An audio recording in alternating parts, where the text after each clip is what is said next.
Hello, Theo traders. This is Gianni DePoce, and today is the 26th of March, 2024. And I'm going to start off this week's recap video a little bit differently than I have in the past. I want to call it the battle of the bonds because I think what's happening in the stock market right now is entirely contingent on what's going to transpire in the bond market over the next couple of weeks. So I like to look at duration or longer term bonds is kind of like a leading indicator with respect to the directional bias of the asset class. And the reason behind that is because longer term bonds tend to be more sensitive to fluctuations in inflation expectations compared to shorter term bonds, which are kind of controlled more by the Fed, especially, short-term Fed funds rate. But, that's an entire separate discussion for another video. But we've seen bonds consolidate into a pretty tight range over the last few weeks. And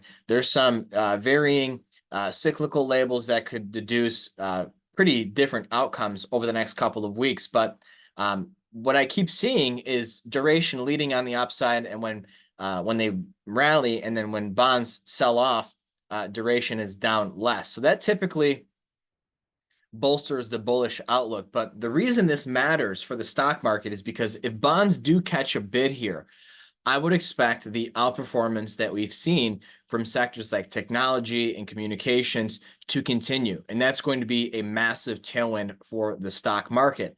On the contrary, if bonds break down here over the next couple of weeks, I think you're going to see a massive sector rotation. And we've already started to see signs of capital flowing into elements of the inflation trade, which include energy, basic materials, industrials. Industrials have been one of the top performing sectors going back to the start of Q4 2023. But I share this because it's so very important to know what's going on in bonds to pursue outperformance in stocks, because you have to know whether to overweight to tech and communications or energy and basic materials if one is outperforming the other. And so if inflation expectations rise, I would look to be overweight energy. If they fall and bonds bid, I think that's a good thing for communications. And in fact, communications have been the strongest sector over the last couple of weeks. And that could very well continue if bonds continue to rally. You'll see here that the 10-year note is up about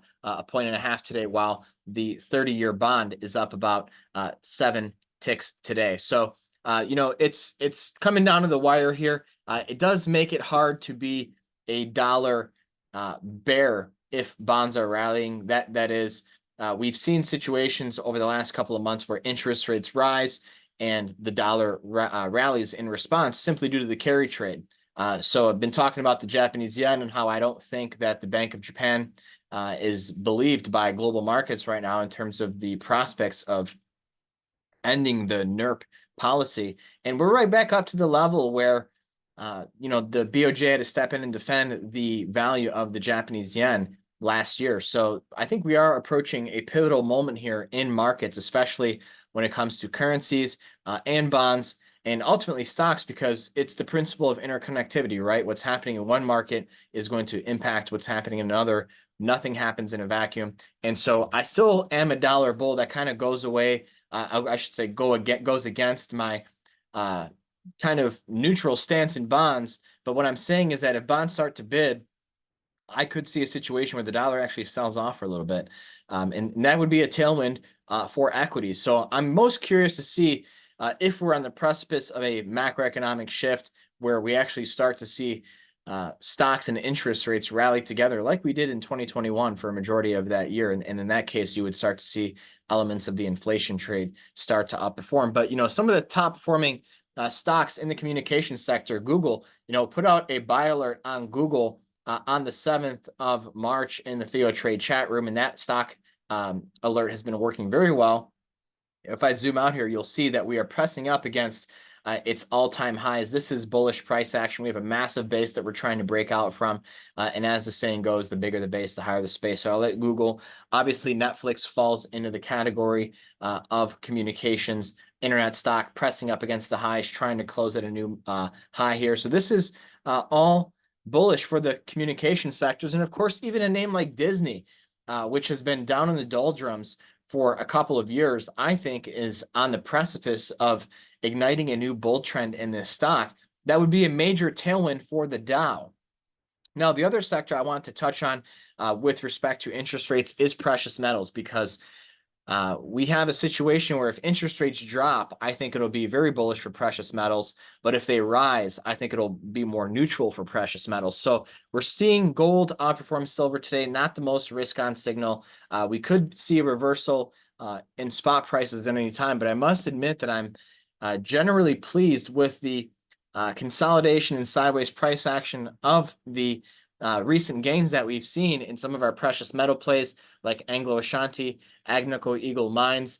Those are both holding up very well following our buy alerts. And we're also stocking Eldorado Gold here for a potential breakout play. I like what's happening in this stock as well. It's actually one that I owned a few weeks ago, but I got stopped out of. But I never let a stop loss discourage me from buying back, especially if the risk reward parameters are favorable. And I think they still are on this stock. In some other sectors of the market, we did have App11 satisfy our secondary upside objective. I did reduce another third of this position a little sooner before it hit that upside target at 74. But nonetheless, it's been a really good trade so far, and we've reduced our longs by 2/3. So we're going to be tightening up our stop losses to 60.03. And basically, I'm going to be letting this stock ride as high as it can go. We'll see how high it can go because, I like to let my winners run, and we've already reduced our exposure on this stock substantially. So I think it's looking pretty bullish. We've also put out some alerts on some names like the trade desk. That alert was sent out last week, and it's seen some nice upside follow through on it so far. And even CrowdStrike, I like the price action here. It's been consolidating near the highs, still within this ascending channel. And, as a rule, I don't like to buy stocks in bull trends that are rising within ascending channels, but I love to own stocks that are in bull trends rising within ascending channels. And that's what CrowdStrike is. So as we approach that lower trend line of this channel, I'm hopeful that we could see an ignition in another wave of bullish momentum here that would look very good. And another tech stock that is making some important moves today, and I'm most keen on seeing how it closes out the day, is Samsara. You've heard me talk about this stock for a few weeks now, and it continues to act well. It's trying to close at a new all-time high, not make a new intraday high. That would be achieved when it, if and when it rallies above 40.54. But if it can manage a close today above 39.16, that's a really good sign, and to me, a pretty powerful signal that we could see another wave higher or leg higher in this stock. And that obviously would be good. It is in the AI space. So the last thing I want to cover is crypto. I'm still a little cautious on this asset class over the next month or two. I think the rally that we've seen coming off the low from last week is a corrective one. I think that downside risks remain elevated, and this is a warning sign when it comes to stocks. We've seen this sector be a really good leading indicator for risk appetite with respect to equities. So keep an eye on this. If we continue to see selling in crypto, then I would actually expect it to spill over into stocks at some point. So that's everything that I wanted to cover with you today, everyone. Thank you so much for watching. Hope to see you in the TheoTRADE chat room.